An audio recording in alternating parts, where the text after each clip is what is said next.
need to unmute himself here in a second. And at the end of the thing, if we have any questions, I'm going to ask that you type the word question into the chat. I will call on you, and then you can ask your question of Steve at that point in time. Steve, the floor is yours. Thank you very much. I'm going to speak today about Professor Moriarty. I'm going to start this talk off with a bit of poetry. Macavity, there's no one like Macavity. There never was a cat of such deceitfulness and suavity. He always has an alibi and one or two to spare.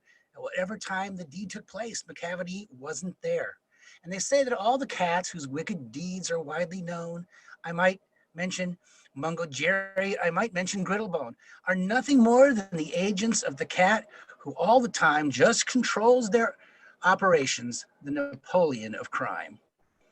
Now, of course, that's an excerpt from T.S. Eliot's Macavity, the Mystery Cat, and it's a good lead-in to a discussion of the Napoleon of crime.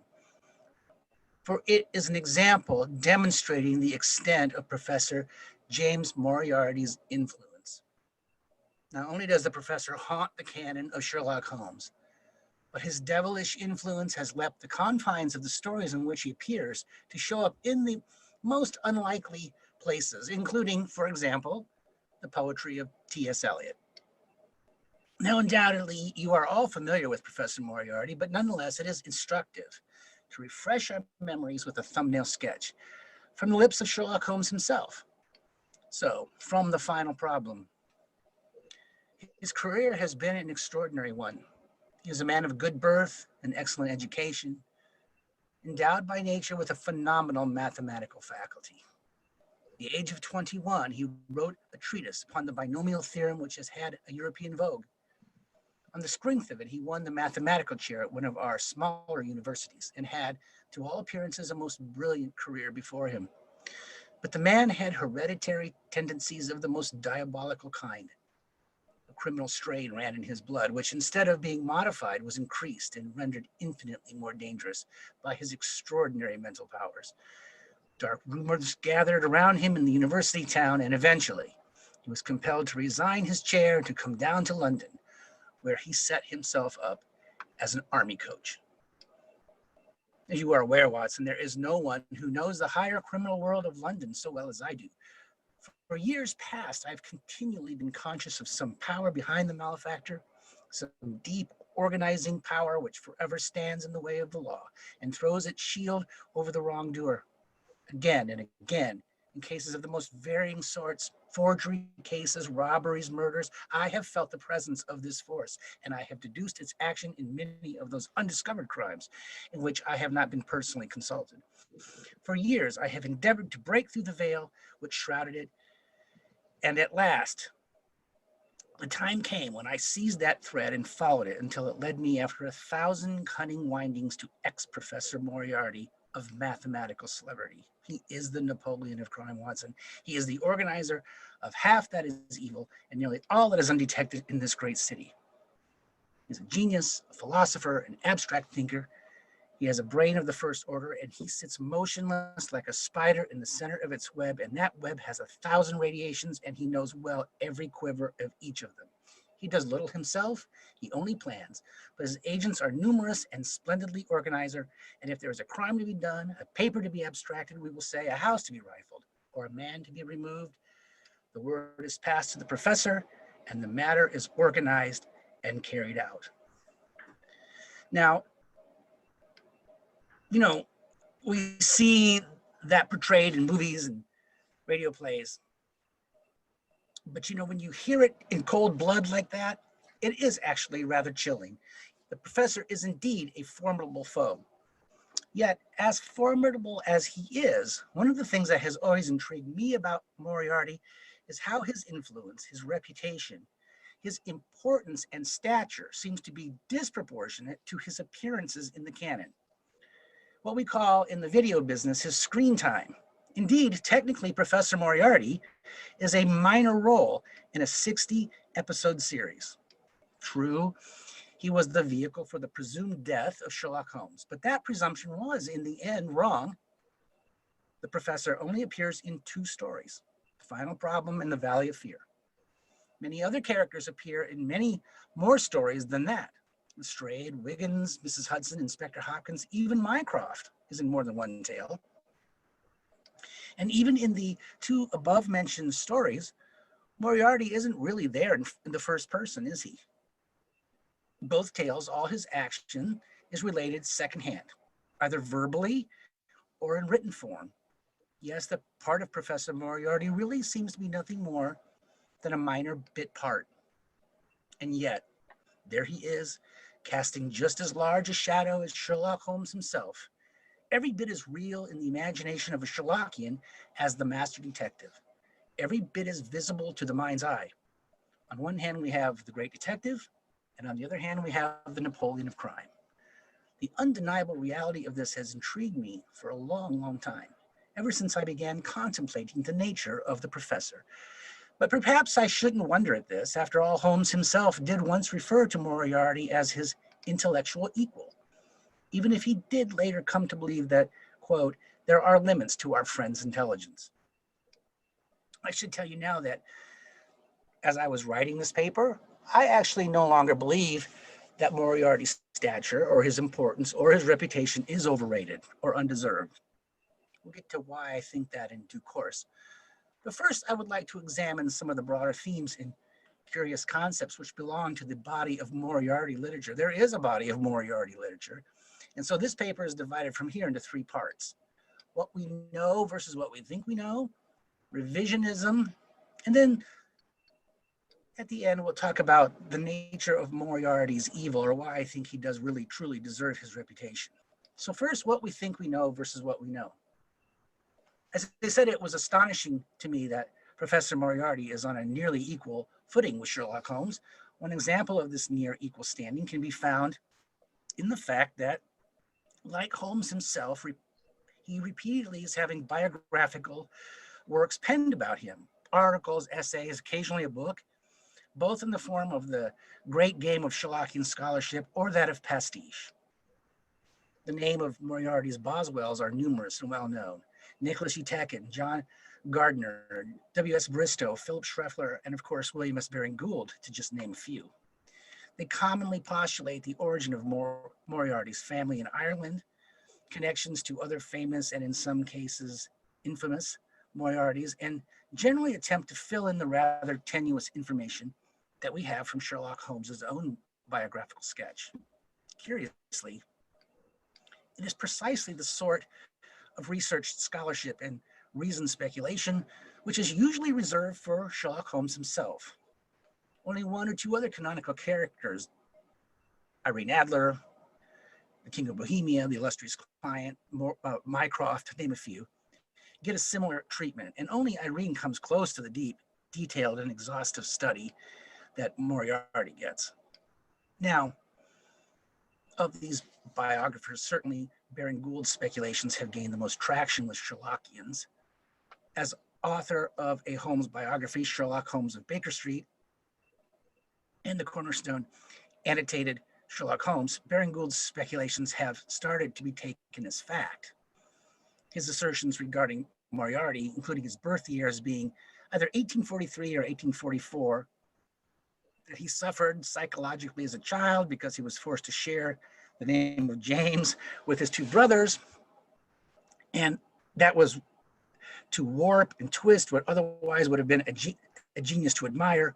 Moriarty anticipated Einstein's construction of the formula E equals mc squared and paved the way for the atomic bomb. And Baring-Gould persists in believing that Moriarty, like Holmes, survived the Reichenbach Falls and carried on.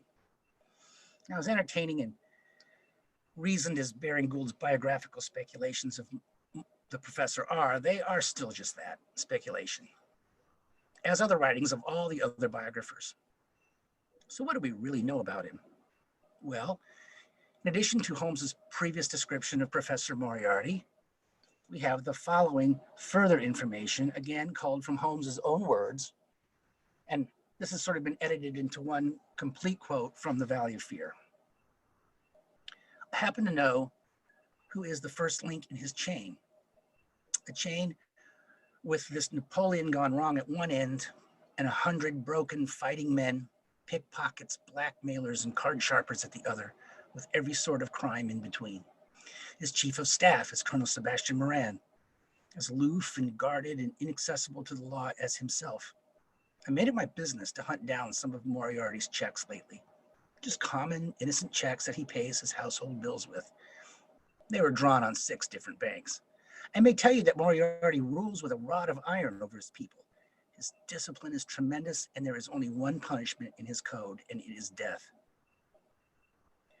We also know that Holmes's investigation resulted in the final problem, empty house cycle, in which Holmes vanquished Moriarty by hurling him over the brink of the Reichenbach Falls. For 3 long years, Watson believed that this personal contest between the 2 men ended as it could hardly fail to end in such a situation, in their reeling over, locked in each other's arms.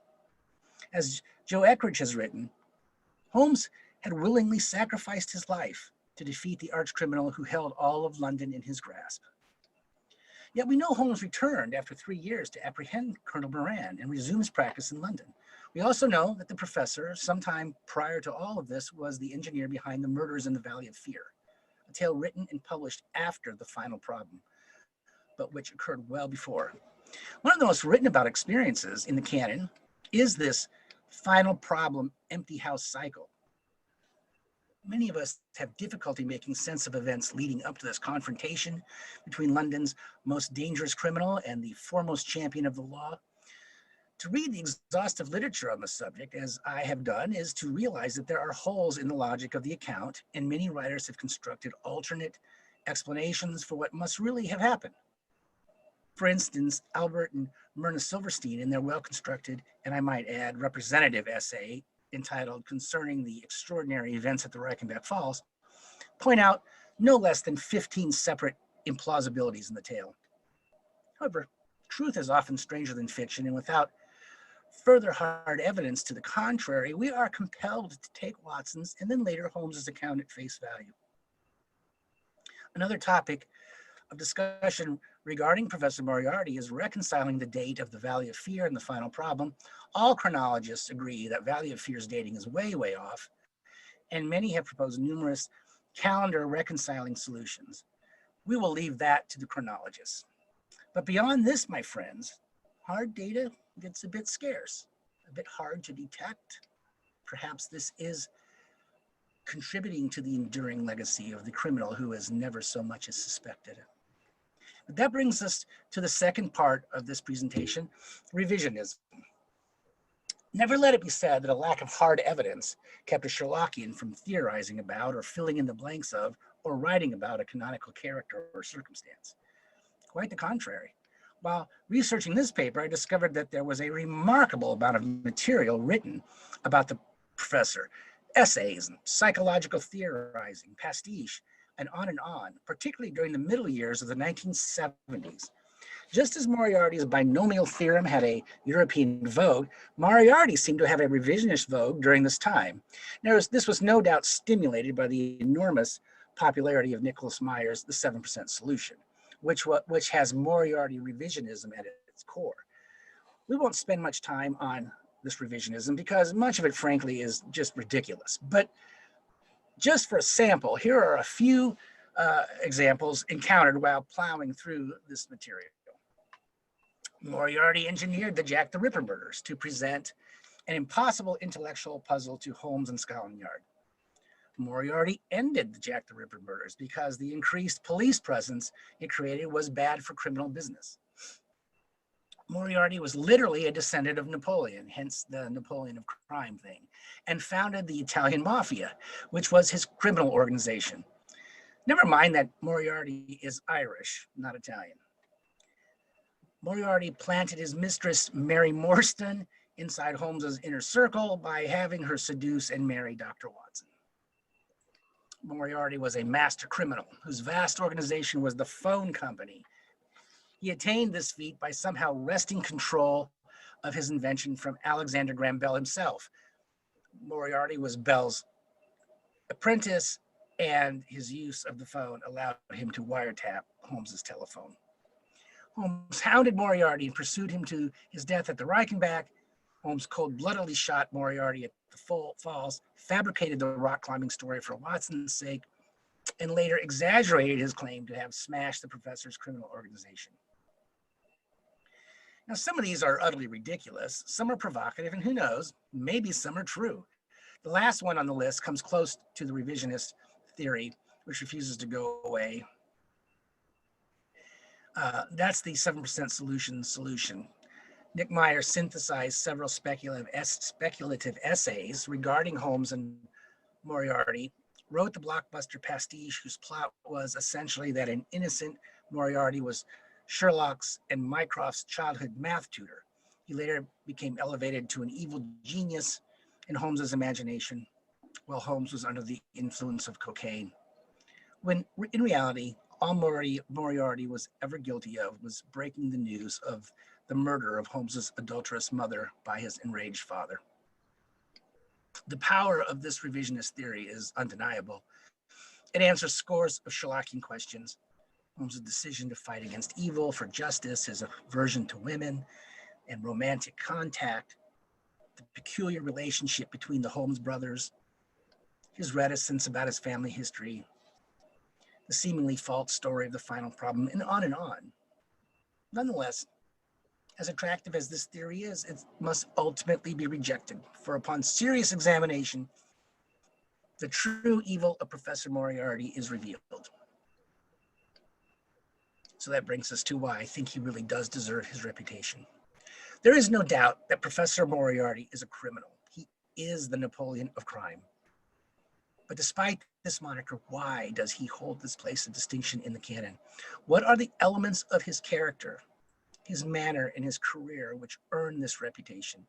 I believe there are several aspects about the professor which contribute to this. The first can be called the doppelganger effect. Doppelganger is defined in the dictionary as a ghostly counterpart to a living person or a double. Many Sherlockians, as well as a few psychologists, have drawn attention to how Professor Moriarty is a sort of evil reflection of Sherlock Holmes, the dark shadow of the great detective. Even physically, the professor is a sort of perverse reflection of Sherlock Holmes. As Holmes tells us, his appearance was quite familiar to me. He is extremely tall and thin. His forehead domes out in a white curve, and his two eyes are sunken deeply in his head. He is clean-shaven, pale, aesthetic-looking, retaining something of the professor in his features. His shoulders are rounded from much study, and his face protrudes forever and is forever slowly oscillating from side to side in a curiously reptilian fashion. The fact that Moriarty may represent a creepy, evil projection of the dark side of Holmes himself is a disturbing concept. Pioneering psychoanalyst Carl Jung refers to this phenomenon as the shadow. Of this, Jung says, the shadow personifies everything that the subject refuses to acknowledge about himself, and yet it is always thrusting itself upon him directly or indirectly. The shadow is that hidden, repressed, for the most part, inferior personality whose ultimate ramifications reach back into the realm of our animal ancestors. It has been believed hitherto that the human shadow was the source of all evil. If there's any credence to this at all, the shadow reflection of the best and wisest man we've ever known would be very bad indeed. Now, I'm not implying that Moriarty was only a projection of Holmes's unconscious, nor am I lending credence to the Nicholas Meyer school of revisionism, but what I am saying is that perhaps the shadow reflection contributes to the response that we have toward Moriarty, for we recognize in him the potential results of a Sherlock Holmes gone very, very bad. It is undeniable that this theme resonates with human beings. It is taken to its horrifying fulfillment in Robert Louis Stevenson's Dr. Jekyll and Mr. Hyde. And other examples can be found in myths and literature throughout the ages from many cultures. For instance, in the Arthurian legend, King Arthur must kill the evil Mordred, his bastard son from a sinful, incestuous encounter with his sister. Mordred is certainly a shadow, evil projection of Arthur, and to do away with Mordred, Arthur is inevitably mortally wounded himself. And of course, an even stronger parallel can be drawn with Judeo-Christian tradition. In fact, it is here that we find the strongest connections between Professor Moriarty and evil with a capital E. In the book of Genesis, it is the serpent who precipitates mankind's fall from grace, and who is described as being more crafty than any wild creature the Lord God had made. I don't believe it is a coincidence that Professor Moriarty, who is also more crafty than his fellow creatures, is endowed with serpent-like attributes. Remember, his face is forever slowly oscillating from side to side in a curiously reptilian fashion. Moriarty's unannounced appearance in Holmes's room, where Holmes is alone and vulnerable, in order to induce Holmes to take action contrary to his mission in life, is reminiscent of Satan appearing before Christ in the desert. And of course, in a Christological cycle of the final problem in the empty house, where the figure of goodness willingly sacrifices himself to death, Moriarty represents sin itself. Lest we think this parallel is strained, we have it from Holmes himself. I tell you, Watson, in all seriousness, that if I could beat that man, if I could free society of him, I should feel that my own career had reached its summit. I could not rest, Watson. I could not sit in my chair if I thought that such a man as Professor Moriarty were walking the streets of London unchallenged. Of course, we have this from Moriarty himself. If you are clever enough to bring destruction upon me, rest assured that I shall do as much to you. And of course, you're all familiar with the reply. You have paid me several compliments, Mr. Moriarty. Let me pay you one in return when I say that if I were assured of the former eventuality, I would, in the interests of the public, cheerfully accept the latter.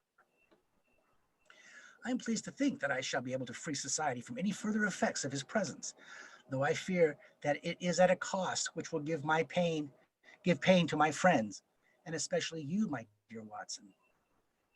I have already explained to you, however, that my career had in any case reached its crisis, and that no possible conclusion to it could be more congenial than this. And that's from the note that Holmes wrote just before he sacrificed himself to rid the world of Professor Moriarty. Another aspect of Professor Moriarty is his colossal intellect. And this also triggers modern society's fear of science put to evil use. Knowledge is indeed power. And let's face it, haven't we all been intimidated at one time or another in our lives by someone who is really, really smart? To quote Holmes, is he not the celebrated author of The Dynamics of an Asteroid, a book which ascends to such rarefied heights of pure mathematics that it is said that there was no man in the scientific press capable of criticizing it? You saw it earlier when I spoke of Sherlockians trying to lay the blame for the atomic bomb at Moriarty's feet. And there have been dozens of other examples.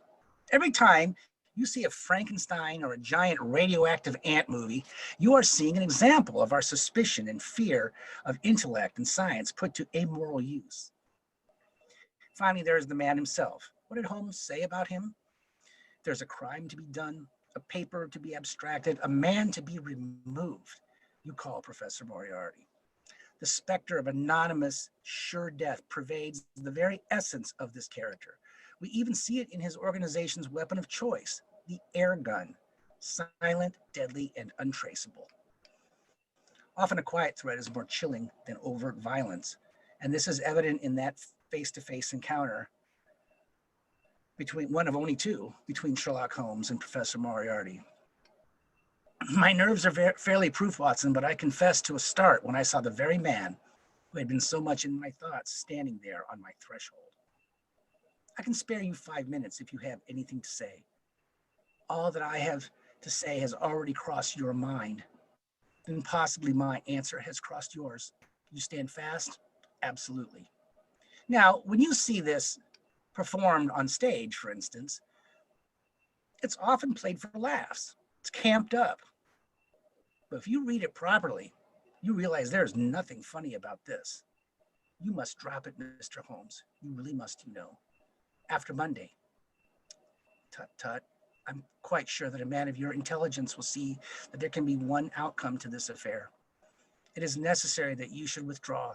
You have worked things in such a fashion that we have only one resource left. It has been an intellectual treat to me to see the way in which you have grappled with this affair, and I say unaffectedly that it would be a grief to me to be forced to take any extreme measure. Oh, you smile, sir, but I assure you that it really would. Danger is part of my trade. This is not danger. It is inevitable destruction. You stand in the way of not merely an individual, but a mighty organization, the full extent of which you, with all your cleverness, have been unable to realize. You must stand clear, Mr. Holmes, or be trodden underfoot. I'm afraid that in the pleasure of this conversation, I am neglecting business of importance, which waits me elsewhere. Well, it seems a pity, but I have done what I could. Moriarty's sympathy is more frightening than his threats. When in the Valley of Fear, Inspector MacDonald pays a visit to the professor, he has this to say. I had a chat with him on eclipses. How the talk got that way, I cannot think, but he had out a reflector lantern and a globe, and he made it all clear in a minute. He lent me a book, but I don't mind saying that it was a bit above my head, although I had a good Aberdeen upbringing. He'd have made a grand minister with his thin face and his gray hair and his solemn way of talking. And when he put his hand on my shoulder as we were parting, it was like a father's blessing before you go out into the cold, cruel world. And finally, if there's any doubt as to the extent to which Professor Moriarty deserves his towering reputation for evil, once again we turn to the words of Sherlock Holmes, this time following his return from the grave. London has become a singularly uninteresting city since the death of the late lamented Professor Moriarty. So in response to Holmes's comment, the great Sherlockian Edgar Smith agrees. There is crime and there is crime. And Sherlock Holmes, with that incisive perception which marked his every thought and feeling, gave unconscious recognition to a distinction which hinges critically upon the part that Professor Moriarty played in London's underworld. The crimes committed in the years before Moriarty's death possessed a vehemence and a vigor and a fine lip-smacking flavor, noticeably lacking in the years that followed. I could not agree with him more. Thank you. Thank you, Steve. That was a fascinating presentation. Does anyone have any questions they would like to ask of Steve? John Geehan, if you can unmute yourself and ask your question of Steve, please.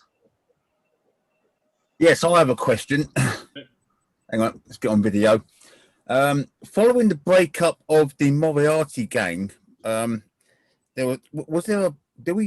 we deduce there was any kind of power vacuum amongst the criminal gangs in London? Well, I think there was. I mean, that seems to be the implication. Things got a bit less exciting. I mean, surely there's still crime, but it always, even Holmes himself is like, yeah, it's boring crime. There's nothing big anymore. So I would say there's at least an intimation of that in the cabinet. Thank you, Robin. John? Thanks, Greg. Great presentation, Stephen. Do you have an actor that you think best portrays Moriarty? Your vision of him? Yes, I do. I think it's the actor who played opposite Jeremy Brett in the Granada series. They often cast Moriarty as too young or too short, or Eric Porter. Thank you, John. Yeah. I just don't. But he looks it, and he's got that. To me, he's got that kind of quiet menace that that I think is far more frightening. I never could buy the Professor Moriarty from the recent BBC Sherlock series. I mean, he was a great villain, but it was just too much for me. I think there's something, as I said, I think the quiet, that the menace found in that sort of quiet sympathy and just the matter-of-fact statements found right out of the canon, to me, dictates somebody more like Eric Porter. I think to me he was as close as we've probably gotten. Yeah, mine is George Zuko from the second Rathbone movie. Oh, he's good. Yeah. Thanks. Yeah, he's good. Indeed. Okay, thank you, John. Rob Nunn, you have a question. Can you unmute and ask? Yeah, so often in the canon, you hear Holmes refer to Moriarty as Mr. Moriarty as opposed to Professor Moriarty, like in the quote you gave us. What's your opinion? Why do you think he does that? I think there's two reasons. One is to signal a lack of respect, but also, he sort of lost his position at the university, and now he's technically a private tutor. I think it's it's sort of like I'm not going to afford you the dignity of calling you professor. However, if you watch your Endeavor or Morse, the Oxford scholars off campus are always referred to as Mr. They're called professor when they're on campus, but not when they're off, pretty consistently. Okay, thank you. Warren Nass, you have a question to ask. When Moriarty and Sherlock Holmes meet up there on the Reichenbach Falls, do you think that Moriarty was also, Sherlock Holmes was a skilled fighter? Do you think Moriarty was also a skilled fighter to meet him one-on-one like that? I always felt like, I will say this, I always felt like a match between the professor and Sherlock Holmes felt like a mismatch to me. But, we don't really know how old the professor was. We know how he looked. And he might not have been all that much older. And, of course, when you're in a moment like that, where you're in a fight life and death, I suspect that everybody's a bit stronger and more able than they might think they are. But it's probably not a surprise that it was the professor that went over the falls and not Sherlock Holmes. Thank you, Rob. We have one last question. That's going to be by Bob Katz. Steve, thanks for a really good discussion. I think you really point out that sort of yin and yang between Holmes and Moriarty and the dual sides of the brain that Doyle must have been working on. I'm going to sort of agree and disagree with you on one point about cinematic stuff, which I know you're a great expert on. And you mentioned, I think quite correctly, that most of the representations on stage screen or television of that Holmes-Moriarty confrontation in Baker Street are sort of played for laughs. There's one exception, which is, and it's in a surprising place, but if you go to The Woman in Green in the Universal series, there's a very brief scene between Henry Daniell as Moriarty and Rathbone. And not only do you have two terrific actors, but the dialogue is basically verbatim from the story, and they both play it straight. And they give, as you said, it's a chilling moment. And these are the two guys that pull off the frightening nature of the conflict between these two great intellects and the utter ruthlessness that each of them is willing to apply to get rid of the other. I think it's the finest moment in the whole Universal series, frankly, just my personal preference. But otherwise, it is played for laughs. But there's that one exception, and it's really worth watching again, particularly after your lovely presentation. Yes, I remember that, and you're right. That is that's a very nicely done interpretation of that scene. I agree, but you're right. Most of them are played for laughs or even camp. I remember going to. It was in the '70s, late '70s. There was a Broadway touring company putting on of Gillette's play, and when I was a teenager, I went to see it. I loved it. It was fantastic. But I do remember being kind of struck by the uproarious laughter, just the way it was. First of all, it was played for camp and laughs. And as I'm sure it was with Gillette in the Gillette play too. I'm sure it was played for, effect. But I never, even as a kid, I never understood, I understood that this is not funny. This is not a funny passage. This is a scary, very serious, very menacing piece of literature here. And I prefer to see it that way because I think that's more accurate. Thank you, Steve. I missed one of the questioners. Madeline, you have the final question of Steve. Hi, Steve. Really loved your presentation. I like a big Moriarty fan, actually, and one of my favorite Moriartys actually is Daniel Davis in Next Generation, because he's terrific. But what I was wondering is if you had any thoughts about like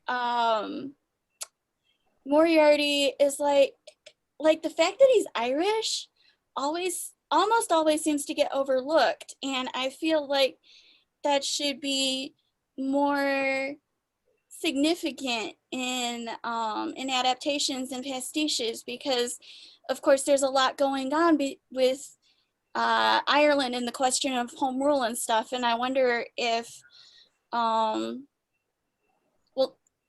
I mean, it's not a fact, but you know, his name is Irish, so I'm pretty sure he's Irish. But like if he was ever involved with like the Fenian bombing, stuff like that, just if you had any thoughts about that. Well, I do have thoughts about him being Irish. I'm Irish. I'm like 100% Irish. So he's my favorite Irish character in the canon. So there's that. I'll just say that. But what's really interesting is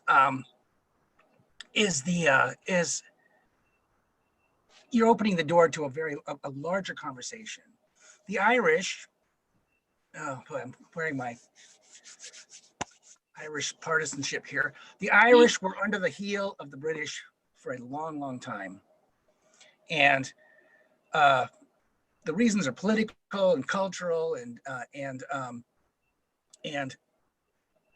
it was not uncommon in British literature, English literature, to, well, not just literature, in newspaper accounts, comics, comic strips, anything, song, to portray the villain was often Irish.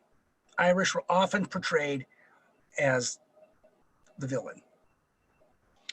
Now, Conan Doyle is Irish, raised in Scotland. He's Irish ethnically. He's raised in Scotland, but he identifies as British. Right. You know,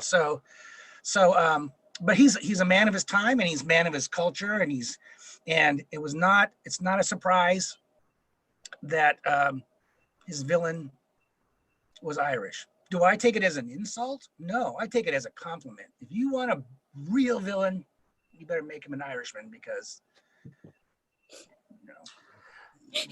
you want the best, right? So, but no, you're right. You are absolutely correct.